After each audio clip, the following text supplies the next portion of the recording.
वृंदावन विहरे लाल की जय। राधा रानी की जय श्री गुरुदेव भगवान की जय। श्री राधे राधे। भक्ति प्रश्नोत्तरी कार्यक्रम प्रारंभ किया जा रहा है। आइए हम भक्ति संबंधित प्रश्नों को श्रवण करें। श्री राधे राधे गुरु जी, आपके श्री चरणों में कोटि कोटि दंडवत प्रणाम। चिली दक्षिण अमेरिका से गुरु जी ज्योति जी हैं। इनका प्रश्न है, मैं प्रतिदिन आपको सुनती हूँ भक्त प्रश्नोत्तरी और भक्त चरितावली में, जो कि मेरी आध्यात्मिक उन्नति की यात्रा के लिए मार्गदर्शन कर रही है। लगभग मेरे सारे प्रश्नों के उत्तर मुझे मिल जाते हैं। मेरा एक प्रश्न है, हमें बहुत ज़्यादा साधना करनी नहीं आती, जो कि बहुत गहरी होती है, जैसे हमारे संतों ऋषियों ने की, और आप भी बहुत ऊंची स्थिति में हैं। हम लोग सांसारिक हैं, हमें ज़्यादा ज्ञान नहीं है। क्या हम वो ऊंची स्थिति पा सकते हैं? जब मैं अपने महान संतों के जीवन चित्रों को सुनती हूँ तो उनका जीवन बहुत कष्ट और त्याग भरा था। मैं बहुत रोती हूँ। हम तो उनके चरणों की धूल भी नहीं है। उन्होंने अपना पूरा जीवन ही समर्पित कर दिया। हम कैसे ऐसी स्थिति प्राप्त कर सकते हैं? कृपया मार्गदर्शन करें। श्री राधे राधे। आपके पास एक बहुत कीमती चीज है कि भगवान के लिए आपको रोना आता है। भगवान के लिए जो आपको रोना आता है, ये हल्की फुल्की चीज नहीं है। ये प्रेम के उदय का पूरा पूरा लक्षण है। बिना प्रेम के रोना नहीं आ सकता है। आप जिन संतों की बात कर रहे हैं ना, उसी स्थिति में आप पहुंच सकते हैं, क्योंकि आपके अंदर प्रेम उत्पन्न हो रहा है। बड़ी कठिन साधनाएं आज हर आदमी नहीं कर सकता है। योग का मार्ग, ज्ञान का मार्ग, ये कठिन मार्ग है। भक्ति का मार्ग थोड़ा सरल है अपेक्षाकृत। उसमें भी प्रभु से प्रेम यदि होने लग गया तो समझ लीजिए आपकी यात्रा बिल्कुल सही चल रही है। आपको प्रभु से प्रेम है, तभी तो आपको भगवान के लिए रोना आता है। तो ये बड़ा कल्याणकारी है। आप बस भक्त चरितावली डेली सुनते जाओ, ज़्यादा से ज़्यादा, अधिक से अधिक सुनो, और प्रश्नोत्तरी सत्संग के लिए सुनो। प्रेम बढ़ाने के लिए भक्त चरितावली सुनो। नाम जप यथासंभव करो, और कठिन कठिन साधनाओं की आवश्यकता भी अब नहीं है। आज खान पान को ही शुद्ध रख लो तो आगे तीव्रता से बढ़ते जाओगे। कुसंग से बचना पड़ेगा, बस इतना ध्यान देना होगा। श्री राधे राधे। मुकेश कुमार सैनी जी हैं अलीगढ़ से। इनका प्रश्न है, ईश्वर के समय समय पर अनेकों अवतार लेने के उपरांत भी राक्षसी तत्वों पूर्णतः नाश क्यों नहीं हुआ? भाई, यदि अंधेरा नहीं होगा तो प्रकाश की कोई वैल्यू रह जाएगी क्या? अंधेरा नहीं हो तो जितनी लाइट होती हैं, रोशनी के साधन होते हैं, यहाँ तक कि सूर्य भगवान भी, यदि अंधेरा नहीं आए तो सूर्य को लोग भूल जाएंगे। इसलिए जड़ चेतन जग जीव जत, जड़ और चेतन इस सब से मिल करके भगवान ने सृष्टि बनाया। केवल चेतन ही चेतन हो, जड़ कुछ नहीं हो, तो सारा काम ठप पड़ जाएगा। रावण की जरूरत पड़ी थी राम को भी, क्योंकि रावण ने अपनी शक्ति के द्वारा उपद्रव ज्यादा कर दिया था, तो प्रभु को अवतार लेना पड़ा, नहीं तो आते ही नहीं वो। प्रभु का अवतार क्यों हुआ? विनाशाय च दुष्कृताम, दुष्टों का विनाश करने के लिए, और धर्म संस्थापनार्थाय। एक कार्य थोड़े होता है भगवान का। कूड़ा कचरा की सफाई भी करनी है, और जहाँ प्रेमी लोग हैं उनसे मिलना भी है। तो प्रेमियों को परित्राणाय साधूनाम, संत जनों से भी मिलना है और दुष्टों का सफाया भी करना। तो एक सतयुग में ही ऐसा था कि बहुत कम होते थे राक्षस, और सभी युगों में होते थे। त्रेता में थोड़ा और बड़े, द्वापर में ज़्यादा हुए। कृष्ण भगवान ने उनको युद्ध में बहुत समाप्त किया। अब वो आज कलयुग में आतंकवादी बन करके पैदा हो गए और उनका सफाया सरकार को करना पड़ेगा। तो सरकार को के अंदर आप लोगों की भक्ति का आशीर्वाद चाहिए। शक्ति अपने अपने आशीर्वाद की दीजिए। ये पूरा नहीं समाप्त होते हैं, बस इनका दमन हो जाता है, एक्टिव नहीं रह जाते, शांत हो जाते हैं। तो बस जब शांत हो गए तो अपना सात्विक कार्य खूब आराम से होता रहेगा, भक्ति होती रहेगी, धर्म का कार्य होता रहेगा। श्री राधे राधे। इनका दूसरा प्रश्न है, क्या एक ही माला से गुरु मंत्र, गणेश मंत्र, हनुमान मंत्र, भैरव मंत्र, शिव मंत्र और दुर्गा मंत्र आदि का जप किया जा सकता है? तुलसी की माला से गणेश जी का जप नहीं किया जाता है और सबका किया जाता है। तो आपको भगवान की भक्ति करनी है तब तो तुलसी की माला ही पर्याप्त। अब सभी देवी देवताओं की पूजा करोगे तो भक्ति नहीं हुई, ये तो भटकना हुआ, क्योंकि आपकी श्रद्धा ही कहीं नहीं जम रही। आप एक प्रभु को छोड़कर जगह जगह भटकते रहोगे तो इसी को कहा जाता है व्यभिचारिणी भक्ति। गीता जी में अव्यभिचारिणी भक्ति का प्रभु ने गुणगान किया है, व्यभिचारिणी भक्ति की निंदा की है। अब सबकी जगह कभी इनकी कभी उनकी ऐसे भक्ति बदलती रहेगी तो आपकी भक्ति में प्रभु की प्रीति वाला लाभ नहीं मिल पाएगा आपको। इसलिए सबकी भक्ति नहीं करो, जो सम्मुख आ जाए तो उनको सिर झुका दो, लेकिन प्रेम तो अपने प्रभु से, अपने इष्ट से ही करना होगा। राधे राधे। इनका आखिरी प्रश्न है, ओम ईश्वर का मंत्र है या नाम? तस्य वाचक प्रणव, तस्य वाचक प्रणव, प्रणव माने ओम। तो ईश्वर का वाचक है, वाचक अर्थात सिंबल, प्रतीक। ये ओम जो है भगवान का वाचक है। और कारण ये है कि निर्गुण निराकार के पास नाम रूप कुछ नहीं होता। निर्गुण निराकार जो होता है उसके पास न रूप होता है, न नाम होता है, न लीला होती है, न कृपा होती है, न कोप होता है। निर्गुण निराकार के पास न क्रोध है, न कृपा है, न नाम है, न रूप है, न लीला है। तो अब क्या करोगे उनकी भक्ति करके? सगुण साकार की भक्ति करोगे तो आनंद आएगा, क्योंकि कृपा सिंधु हैं वो भक्तों के प्रेम के भूखे हैं। तो उनका ही नाम रूप लीलाधाम सब होता है। किसका? सगुण साकार का नाम रूप लीलाधाम होता है, और निर्गुण निराकार का नाम रूप लीलाधाम कुछ नहीं होता है, केवल वाचक है प्रणव। प्रणव के द्वारा उनका संकेत किया जाता है।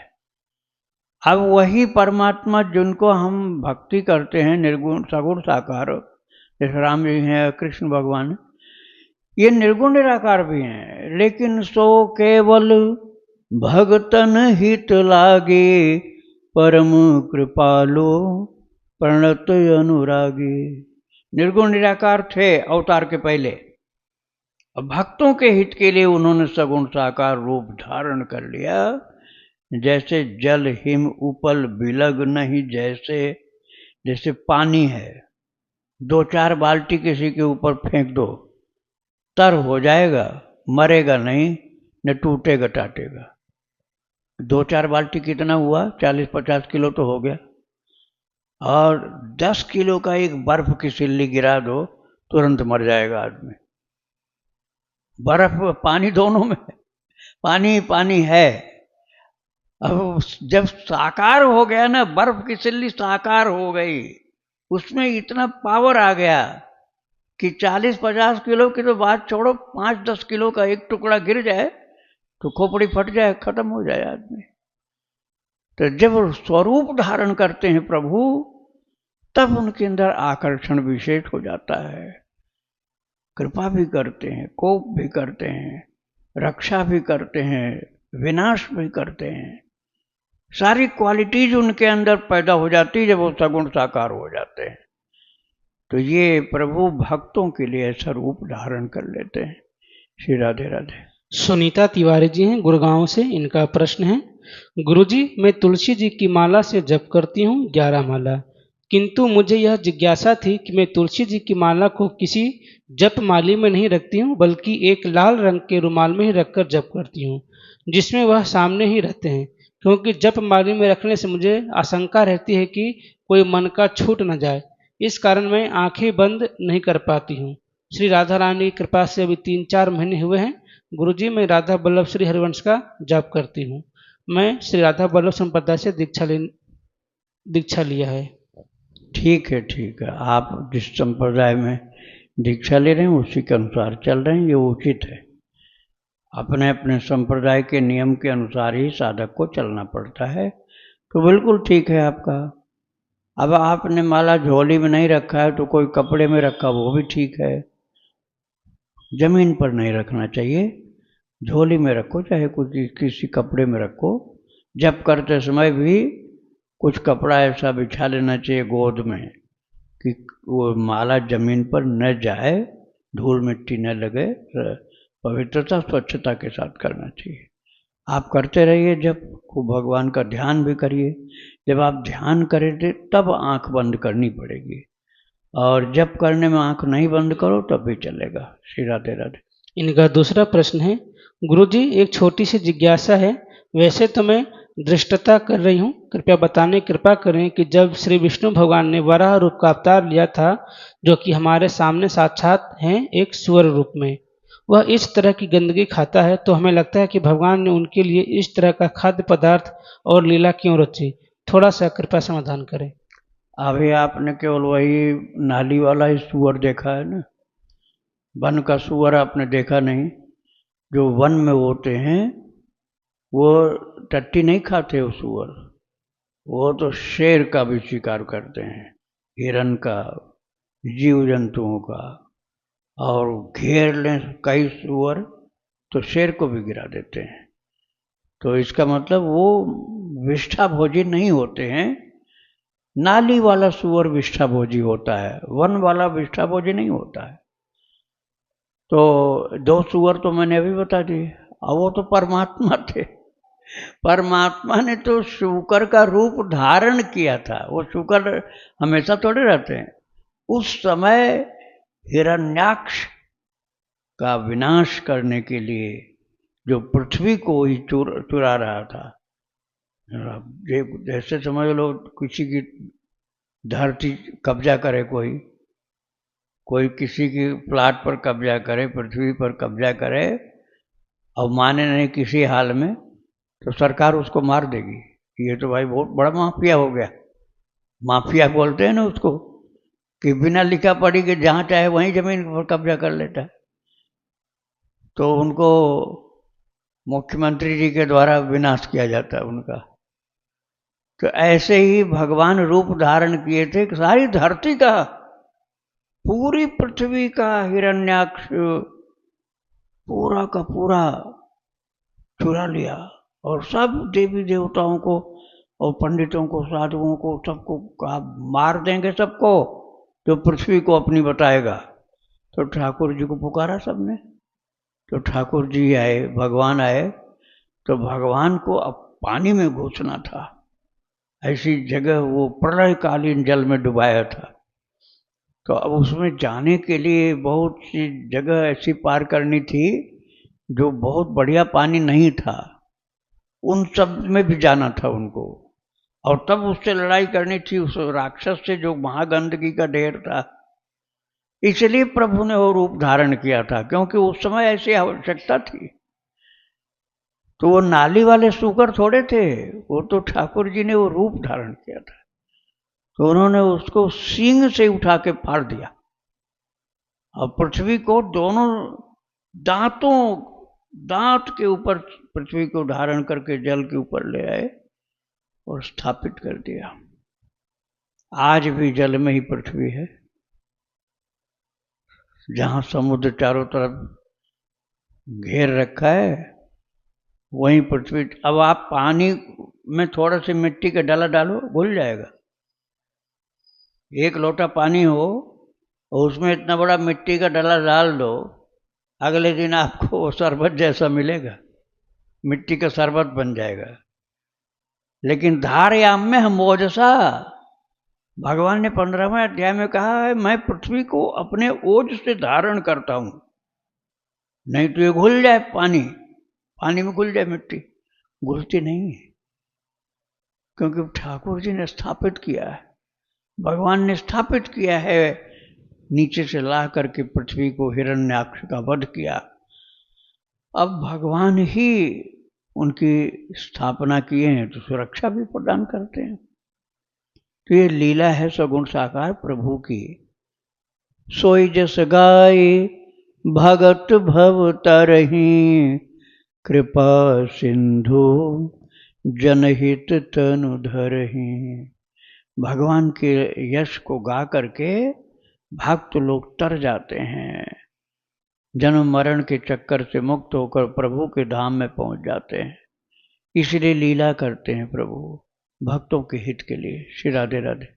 इनका आखिरी प्रश्न है, जो हमारे संत जन रसिक जन कवि हैं जैसे श्री जयदेव जी और श्री हित हरिवंश महाप्रभु जी, जिन्होंने प्रभु की लीलाओं का, प्रिया प्रीतम की अतरंग लीलाओं का वर्णन किया है अपने पदों में, श्री गीत गोविंद में, क्या इन लोगों को साक्षात ही प्रभु के दर्शन हुए थे?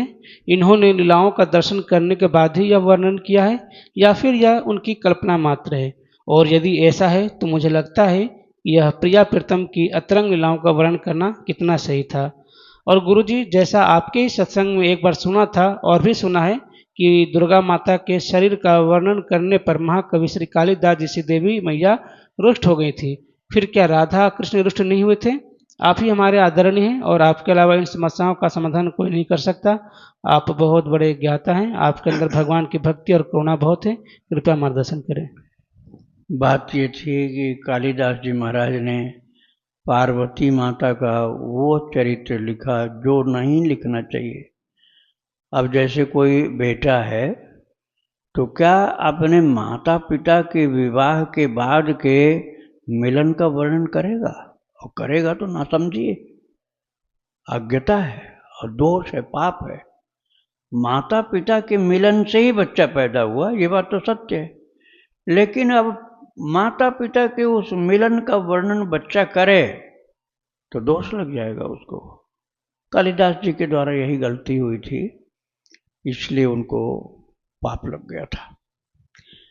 किंतु जो बात आप पूछ रहे हैं, जैसे गीत गोविंद की बात आपने पूछा, तो इसमें जयदेव कवि जिन्होंने गीत गोविंद लिखा, उनके उस रचना का चैतन्य महाप्रभु श्रवण और गायन करते थे। चैतन्य महाप्रभु तो भगवत अवतार थे, सर्वज्ञ थे। उनको पता था कि जयदेव देखने में एक पुरुष हैं, अंदर से बिल्कुल गोपी के रूप हैं वो। तो वो उन्होंने जो अधिकार था उसी का उपयोग किया, लेकिन उसको पढ़ने का सबका अधिकार नहीं है। जयदेव की रचना जो गीत गोविंद है, उसको हर कोई पढ़ेगा तो पाप का भागी हो जाएगा। जैसे मैंने बताया, माता पिता के विवाह के बाद उनके प्रणय संबंधी दृश्य का वर्णन पुत्र नहीं कर सकता, दोष लग जाएगा। ऐसे ही कोई भगवान राधा कृष्ण को अपना माता पिता मानता है तो उसको वो अधिकार नहीं है कि भगवान के गोपियों के साथ मिलन के वर्णन को बहुत ज़्यादा विस्तार के साथ सुनावे। उसमें मर्यादा रखनी पड़ेगी उसको। माता पिता के मिलन का वर्णन मर्यादा के साथ करना पड़ेगा, अमर्यादित ढंग से नहीं कर सकता है। लेकिन यदि गोपी कोई है और वो राधा रानी की सहचरी है, सेविका है, तो राधा रानी के साथ विनोद कर सकती है वो, और राधा रानी उससे प्रसन्न होंगी, किंतु कोई पुरुष नहीं कर सकता है। कोई पुरुष राधा रानी के पास जाकर के उनकी जो माधुरी प्रीति है कृष्ण की, उसके लिए हंसी मजाक कोई पुरुष नहीं कर सकता है, वो दोष का भागी हो जाएगा। गोपी कर सकती है, क्योंकि गोपी जो है उसी भाव से भावित है। तो ये अधिकार भेद से कार्य अलग अलग होते हैं। गीत गोविंद की रचना करने वाले जो महाराज थे, वो वास्तव में दर्शन करके लिखते थे, या तो ध्यान में दर्शन करते थे या प्रत्यक्ष भी करते थे, कभी कभी दोनों तरह का हुआ है। और स्मर गरल खंडनम मम शिरसि मंडनम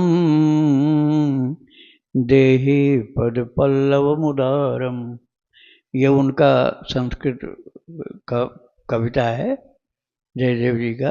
अब इसमें इसका अर्थ नहीं बताऊंगा मैं इसका, क्योंकि ये यूट्यूब में जाएगा ना, अब सब लोग सुनेंगे तो उसके पात्र सब लोग नहीं होते। तो राधा रानी से भगवान ने प्रार्थना की है, इतना संकेत करता हूँ। तो मेरे कहने का मतलब ये कि उसका अधिकारी जो होगा वो पढ़े तो दोष नहीं लगेगा, भक्ति बढ़ेगी, और अनधिकारी पढ़ेगा तो भक्ति नहीं बढ़ेगी। उसका दूषित मन पाप का भागी बना देगा उसको, क्योंकि उसका मन दूषित है। वह संसार की स्त्री पुरुष तक की सीमा उसकी है, भगवान के दिव्य लोक की सीमाओं में नहीं पहुंच पाया, इसलिए भगवान के दिव्य लोक के मिलन की बात को नहीं जानता, और उस कारण से उसको पाप लग जाएगा। तो उन्होंने जो वर्णन किया हो, दर्शन किया, ध्यान में भी, प्रत्यक्ष भी। हाँ, यदि सीमा के अंतर्गत मर्यादित होकर के प्रभु के चरित्र का वर्णन कोई कल्पना से भी करे, माधुर्य भाव को छोड़कर अन्य सभी भाव, कल्पना से भी कोई करे तो कल्याण होगा उसका, लेकिन माधुर्य भाव का वर्णन करने का अधिकार नहीं सबको है। इसलिए महाप्रभु चैतन्य जी स्वयं राधा जी के ही स्वरूप थे, तो वो तो खूब सुनते थे और कहते थे दास्य भाव वाले को ये नहीं पढ़ना चाहिए। वही बात मैं आपको समझाने का प्रयास कर रहा था। श्री राधे राधे। कुलदीप जी हैं गुरु जी उत्तराखंड से। इनका प्रश्न था गुरु जी कल कि राम नाम अंकित मुद्रिका पहननी चाहिए या नहीं। तो इसके बारे में आपने बताया था कि हनुमान जी ने नहीं पहनी थी, जबकि इन्होंने अपनी मुद्रिका के लिए प्रश्न किया था कि राम नाम अंकित मुद्रिका है मेरी, तो मुझे पहननी चाहिए या नहीं। तो आपने कहा था कि हनुमान जी ने नहीं पहनी थी। तो इनका कहना है कि हनुमान जी का जो मुद्रिका थी वह उनका अपना नहीं था, वह राम जी का था, तो शायद हनुमान जी इसलिए नहीं पहने थे। तो मैं पहनूं या नहीं? हाँ, बिल्कुल ठीक। अब आपका प्रश्न पूरा है। उस दिन प्रश्न आपका अधूरा था, तो उस दिन वो मैंने राम जी की अंगूठी वाली बात आपको बताई थी। अब आपने अपने के लिए बनवाई हुई अंगूठी की बात की। आपने अपने लिए बनवाया है अंगूठी, राम नाम लिखी हुई, और उस दिन राम जी की अंगूठी की बात आपने पूछा था। तो राम जी की अंगूठी तो हनुमान जी, प्रभु मुद्रिका मेली मुख माही, जलधि पार गए अचरज नाही, उन्होंने पहना नहीं, मुख में धारण कर। तो अब आपकी बात मैं कर रहा हूँ। वो राम वाली अंगूठी तो आपके पास है नहीं, आप बनवाए अपने लिए, भगवान का नाम होगा। तो उसके लिए तरीका ये है कि आप ठाकुर जी को पहले अर्पण करो, ठाकुर जी को अर्पण करो, फिर उसके बाद ये उनकी उंगली में पहनने में आ जाता है तो पहना दो, नहीं पहनने में आती है तो एक उसमें धागा बांध करके उनके गले में लटका दो या हाथ में बांध दो, उनके उसी अंगूठी को उंगली में बांध दो, जाती है उंगली तो पहनाओ, और नहीं तो धागा से बांध दो। कुछ दिन, जितना दिन, 2, 4, 5, 7 दिन पहनाए रखो। उसके बाद प्रभु से प्रार्थना करके कि प्रभु अब आपका प्रसाद मैं लेना चाहता हूँ, तो आप उस अंगूठी को पहन सकते हो। लेकिन ये ध्यान रखना कि अंगूठी राम नाम की पहने हो, अब आप उसी हाथ से गंदगी छुओ, जैसे शौचालय में जाओ या सफाई करो नाली आदि की, ये गलत हो जाएगा। उस समय उस अंगूठी को निकाल करके आदर के साथ भगवान के निकट में रख देना चाहिए। बाद में फिर जब नहा धो लो तो फिर कुछ देर पहनो, लगातार मत पहनो। कम से कम इतना तो ध्यान रखो कि अशुद्ध अवस्था में हो तो नहीं पहनो, और जब बिल्कुल ठीक शरीर है तो पहन सकते हो। श्री राधे राधे। विवाह मिश्रा जी हैं मध्य प्रदेश से। इनका प्रश्न है, हे प्रभु, मैं अधम पापी नीच महामूर्ख हूँ। ना मुझे अच्छा खाना बनाना आता है, ना ही अच्छा श्रृंगार करना जानती हूँ, ना ही अर्चना वंदन गायन वादन, मुझसे कुछ भी नहीं बनता। इतनी अवगुणों के बाद भी मैं प्रिया प्रियतम का प्रेम कैसे प्राप्त कर सकती हूँ? क्या वो मुझसे कभी प्रेम करेंगे? हे प्रभु, ऐसा क्या करूं कि उनका प्रेम प्राप्त हो मुझे? प्रेम के लिए इन सब के ज्ञान की आवश्यकता नहीं होती। ये सब का ज्ञान जिसको होता है वो अधिक प्रेमी कम बनता, विद्वान ज़्यादा बनता है। विद्वान ज़्यादा बनता है, प्रेमी कम बनता है। और केवट कितना पढ़ा लिखा था, राम जी के प्रेम में रोता था चरण धोने के लिए, और भगवान ने चरण धुलवाया। उसके बाद उस कठौता को अपने लिए भगवान की प्रसादी मान के रख लिया। फिर उसमें कभी आटा नहीं गूंथता था वो, उसको तो पूजा की वस्तु बना लिया। उस नाव पर किसी को नहीं बैठने देता था, और उस नाव पर केवल भरत जी को बैठाया बस। उसके बाद उस नाव की पूजा करता था वो। प्रेम की बात है ना, प्रेम में ज्ञान बहुत ज़्यादा आवश्यक नहीं होता है। कई बार तो ज़्यादा ज्ञानी लोग भक्ति कम करते हैं, प्रेम वाली बात ज़्यादा नहीं स्वीकार करते। वो तो कहते हैं अहम ब्रह्मास्मि, मैं भी वही हूँ, जो कृष्ण है वही मैं हूँ। मैं ये नहीं कह रहा हूँ कि सूत्र गलत है, सूत्र गलत नहीं है, लेकिन उसका फल होना चाहिए कि प्रभु से प्रेम हो। वो नहीं आपको मिला तो शास्त्र का ज्ञान हुआ, आत्मा का ज्ञान, प्रीत का ज्ञान नहीं हुआ। भगवत प्रेम का ही ज्ञान हो जाए और कुछ ज्ञान न हो तो जीवन सार्थक हो गया। श्री राधे राधे। इनका दूसरा प्रश्न है, प्रभु जी, मैं निंदा करने से खुद को रोक नहीं पाती। मुझे पता होता है कि निंदा न करूं, पर मैं खुद को रोक नहीं पाती हूँ।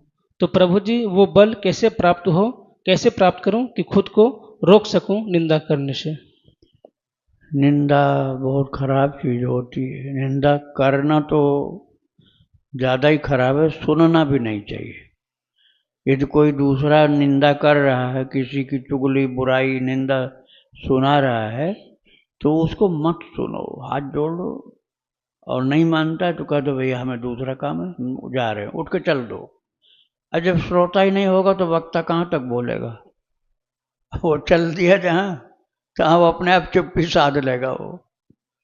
तो फिर आपको पहले सुनना बंद करना है, निंदा चुगली सुनना बंद करना, उसके बाद बोलना भी बंद करना।